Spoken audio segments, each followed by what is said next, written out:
Hey, welcome back. It is the Todd and Jer show, or the Jer and Bear show, or the Todd pod. You guys can let us know what you guys like most. This is our first official episode, our second episode if you count our pilot. Enjoying even just thinking about the show all week of what I'm going to talk about. Been really enjoying the process so far.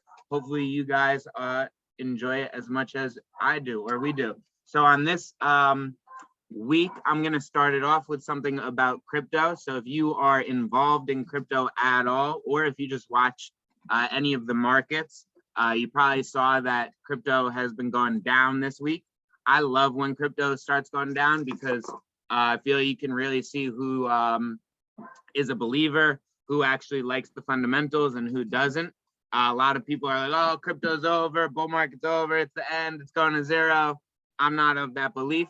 But what I wanted to comment on, what I thought was interesting, no one really ever knows why it goes down. There's always reasons that people suspect, but no one really knows ever why it goes up. There's reasons people suspect, but no one really knows.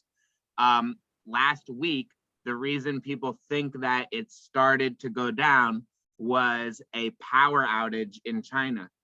So basically, there's a massive power outage. When that power outage goes down, there's a lot of mining in China. I believe half of crypto mining is in China. And then like a quarter of mining is in this one region, Xinjiang, I believe. Like, I'm not making a joke. I think that's really how it's pronounced or something. Yeah, but about 25% of mining is there. The power went out there. When the power went out there, that kind of just triggers a bunch of things to go off, and people start selling, panicking, whatever. Usually too, when people start selling, that triggers then more things to trigger, and it kind of is like it cycles, and it goes more and more and more.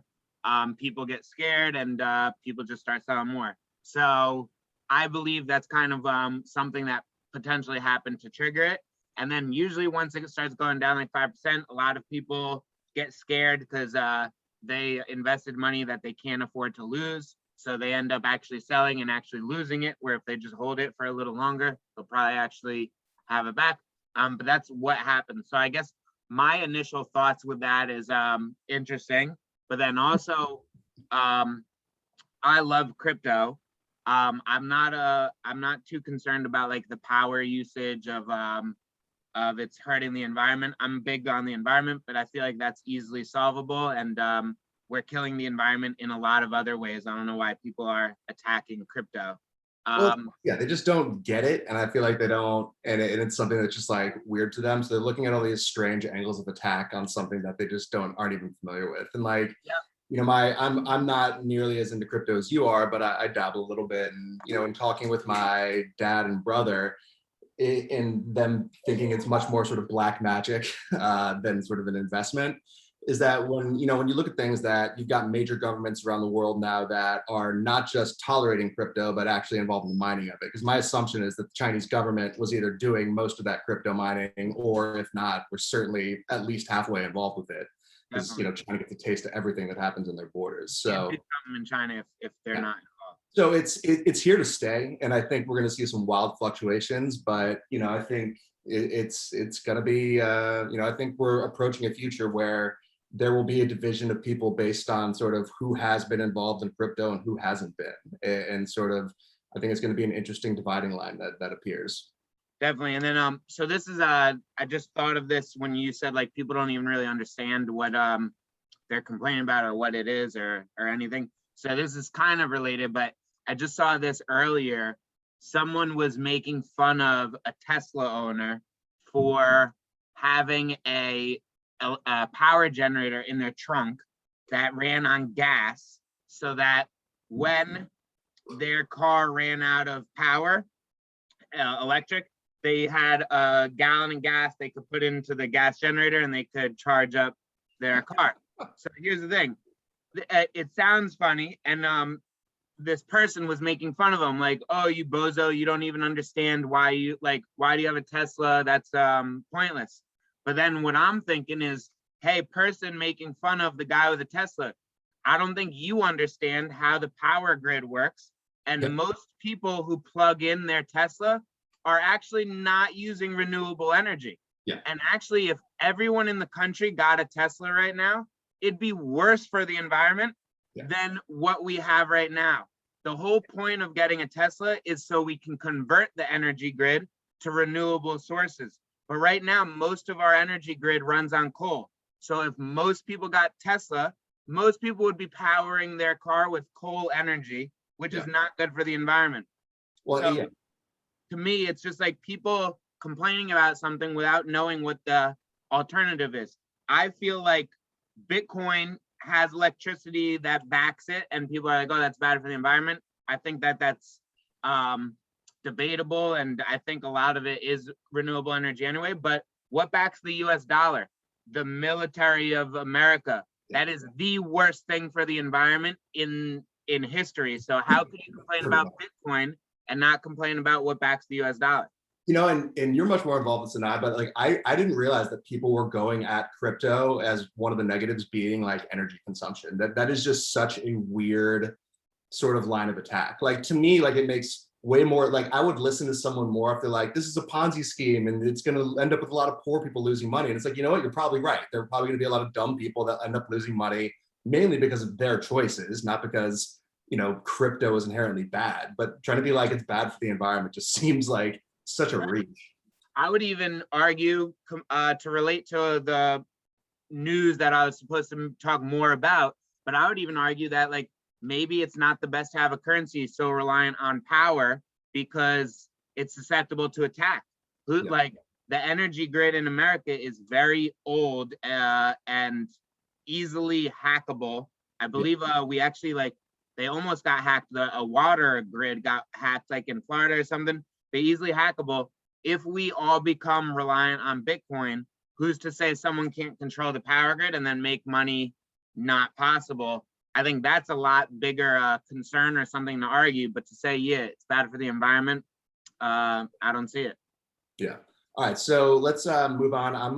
Let's say politics for the end. I'm going to start with horrible or hilarious. And all right. Jer, I'm pleased to say that I think this week I got a twofer that is both sort of horrible and hilarious. And so I'm not sure if you're aware of this, but for several years now, and I'm sure this has been going on for a while, there have been people that are pushing to legalize consensual incest. And exactly. No way. So apparently there's some guy, and I'm so happy. So I'm wearing my Texas shirt here, repping my southern where I'm from. But this guy who is basically like a global activist, I think he's based out of Australia. He has been on a crusade for like, I think a decade now, trying to get legalized incest between consenting adults across multiple countries. There was a recent New York Post article about him, and I think the case he's citing is basically like a parent and child. I think the parent, the older one, I think is like sterilized as a vasectomy or just can't have kids. So they're arguing that, you know, hey, we can't even have kids, so who cares if we have sex? And like on one level, I agree that it's like, yeah, what does it matter to me? But it's just like, it's just so icky and gross that I'm just like, no, fuck this guy. Like, I'm taken aback. I don't know what I need to say or what I want to say. It does sound gross. At the same time, I'm obviously not for it because that like sounds like you could start having slave children and stuff. And like just it gets really not good. But at the same time, I don't know how I can tell anyone how they are supposed to act. Yeah, exactly. And I feel this, not to put these things in the same basket, but because they're not, and obviously, you know, like, you know, interracial marriage, homosexual, there are all these things that at some point people were like, no, you can't do this, and then people were like, well, why do you have a right to tell them they can't? And so this, unfortunately, is sort of like the icky part of truly like respecting people's individual rights, and at the same time, like I would not support this. I think it's gross, but it's just weird sort of like, you know, philosophical, it's sort of an obvious endpoint of a philosophical sort of reasoning. I'm gonna actually go off the chain with this one, and I'm gonna be supportive of it. And Jeremy is pro incest, everybody. You heard it first. I will respectfully allow myself to take back anything I say if it is backfires. But no, I'm actually with him. The more I think about it, who's to say incest is wrong and bad? Like, who made that up? Just because we were growing up thinking that, whatever. But when you think about it, and hear me out. I consider myself related to you to an extent. Oh boy, here we go. Like, I bet you if we both got DNA tests, we'd be able to figure it out. We're probably like 35th distant cousins, but we're cousins. If you take things in a grand view and you zoom out a lot, 35 distant cousins isn't that crazy. Yeah, but those people can legally have sex now. If you're thinking about billions of years, that's not that closely related. So we only think, hey, being your cousin or your sister is way closer related, but that's because we're so much more zoomed in. Oh, thank you for bringing that up, because this story, when I read it, it got me going down a rabbit hole. And apparently across Europe, incest is actually already legal in many countries, and there's also some countries that it's legal between same-sex siblings. So like, if you wanted to bang your brother and you're a guy, no problem. And I guess the logic there is that, because the big negative, besides it being gross, of incest, is the risk of like genetic deformities in children and all that. So I guess the logic is like, hey, if you're twin sisters and you guys want to go at it, knock yourselves out, because no one's having a baby. But it's just wacky out there, man. What I think is whack, though, is why all these people can get all these tax benefits from marrying, but I can't. And it's like, it's bullshit. I can find a girl that I don't love, but I could be like, I'm not trying to convince a girl or trick her, but let's say we potentially come up with an idea to get married to save money because we'll get this tax incentive, that tax incentive. That's allowed, but I can't find a guy on the street. In some states, I guess I can't find a guy, but I can't get married to my brother for tax incentives or my mom. That's bullshit. Why? Why is someone in charge of telling me who I can love? Well, they made that entire Adam Sandler movie, Chuck and Larry. It was about the two guys who got married so that, Adam Sandler had the better health insurance or whatever. And it was like, hey, I need this. It'll protect my kids. It'll do this, that, and the other. And, that is an interesting thing. And that's why I think that, from my point of view, the government shouldn't be having tax incentives for this sort of shit. I personally agree with the tax incentives. I think incentivizing people to get married, have stable families, have children, that's a good thing for society. But if we are looking at it from what you're bringing up, it's like, well, then why should we make it harder for people to sort of take advantage of those benefits? Or why should we say that, you have to be able to take advantage of these tax incentives by operating in a very narrow set of circumstances? It would just be easier if you got rid of all the special benefits and then just let people make their choices rationally based on, what they need to do. Because, there are definitely people that are getting married that shouldn't be based on oh, I need you on my health insurance, or it'll save us some money on this, or it'll let us get this type of housing that we couldn't otherwise get. And, that would all just sort of disappear, or you'd have you wouldn't have those outside factors influencing to make decisions they otherwise wouldn't. Exactly. And just, I guess, last thought on that, I feel like there should be we should get rid of the incentives for charity and for religion. And basically the way I like to think of how I can help try and get rid of those things is I try and find loopholes and expose them. But the fact that you can just start a religion and then it's you don't get taxed, or that if it's a charity you don't get taxed, or nonprofit, is bullshit, because that incentivizes people to lie about cheating, about charity. Look, and I don't think I've ever told you this, but I've definitely had this thought about you that by the time you die, I foresee you starting some sort of church. It's already in the works, dude. how do you think I'm Why gonna? wouldn't you? How do you think I'm gonna have people doing mushrooms legally before they get legalized? You gotta use mushrooms, and how are people gonna pay me without me paying taxes? You gotta have religion. Yeah, the church of the spore. And it's bullshit because people will look at me and be like, "Oh, that's bad guy. He's trying to expose these things." And it's like, yo, the church did that. They've just done it for so long that it's accepted, and people are like, "Oh, it's okay." But that's exactly what they're doing, is taking advantage of it. All right, Jer, so why don't you give us, you got Republican suck this week? Yep. So I'm glad we had a lot of discussion for the others, because I don't think I have too much to say with this, although who knows, it could go once we say something. But supposedly in Arizona, they just started recounting the votes. Why? I just don't get why we're why?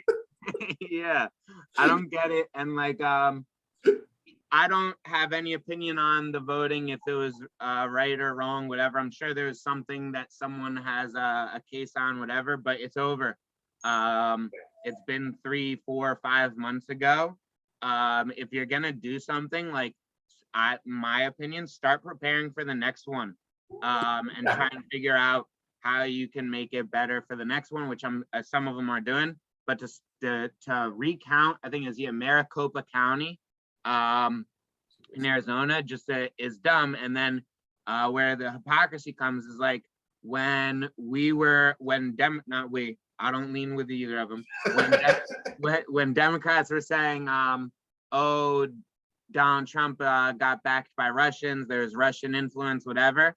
It was 5 months after the fact, and it was like, yo, enough is enough. Like, and we're still hearing about the Russian influence 4 years later. And now it just seems like the Republicans are doing the same thing. Oh, it's fake votes, recount, and we're probably going to be recounting and hearing about fake votes for 4 years.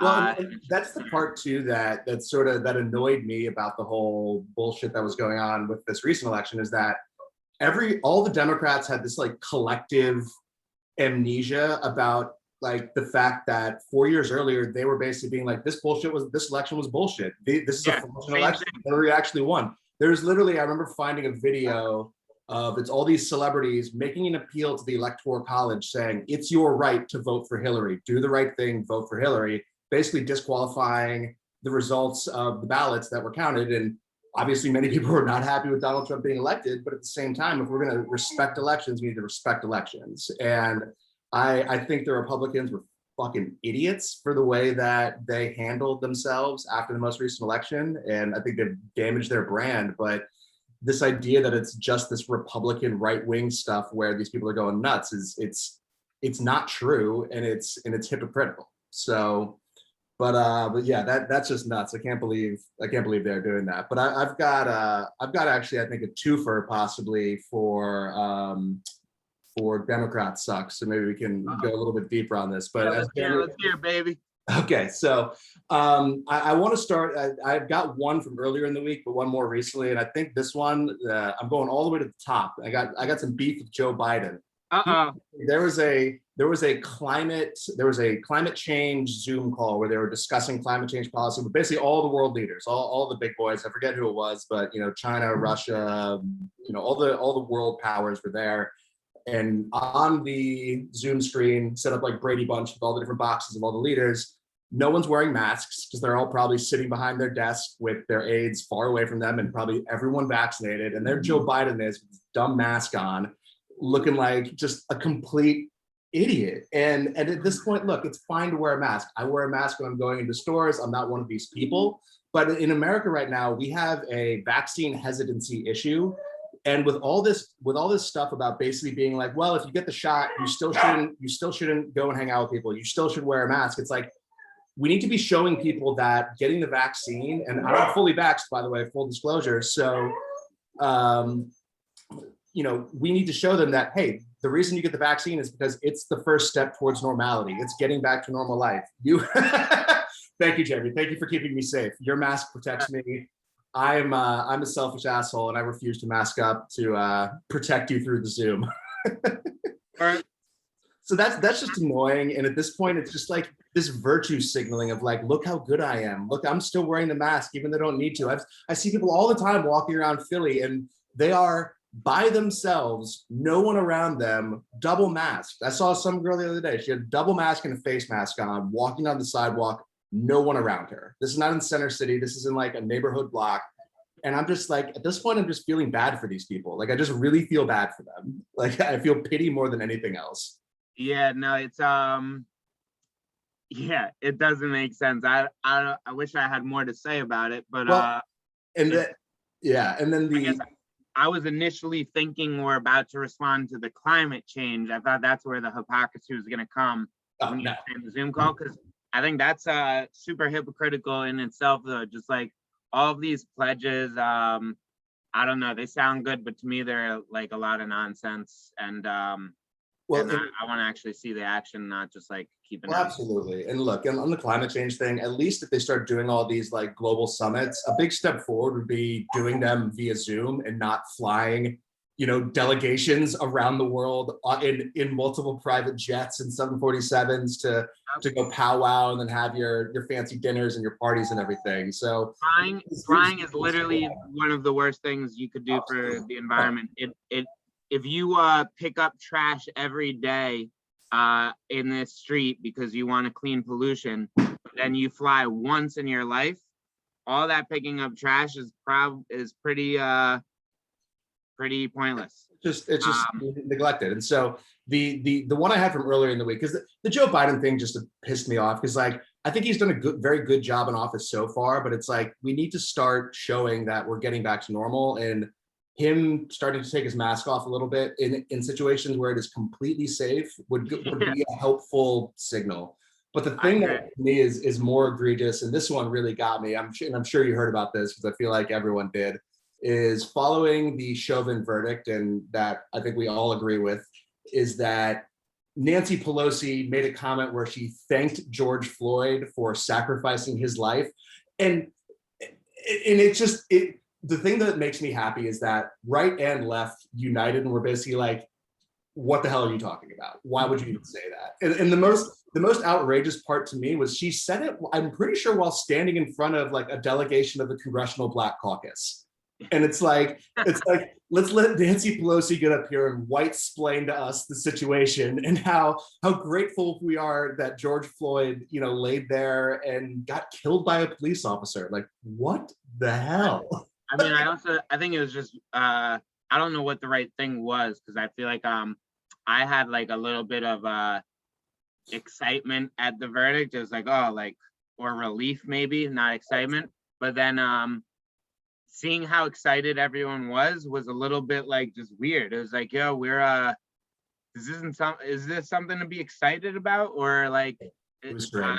I don't know, it was weird, but like there's people in the streets cheering and like going all crazy. No, and it's like, yo, I get it. We're happy the right thing happened, but like someone died, and the problem's not really fixed. So it's like it's good. It's not bad that this happened, obviously, but it's not something I don't know. It just seemed a little weird. It was the right outcome. I think the jury made the right decision, and the sad fact is that there is no real change happening in policing that's actually we had five more shootings like this week. It's nuts. And so, and I think, we could talk for another hour on this alone, and so let's not do that. But off camera too, because I'm not prepared.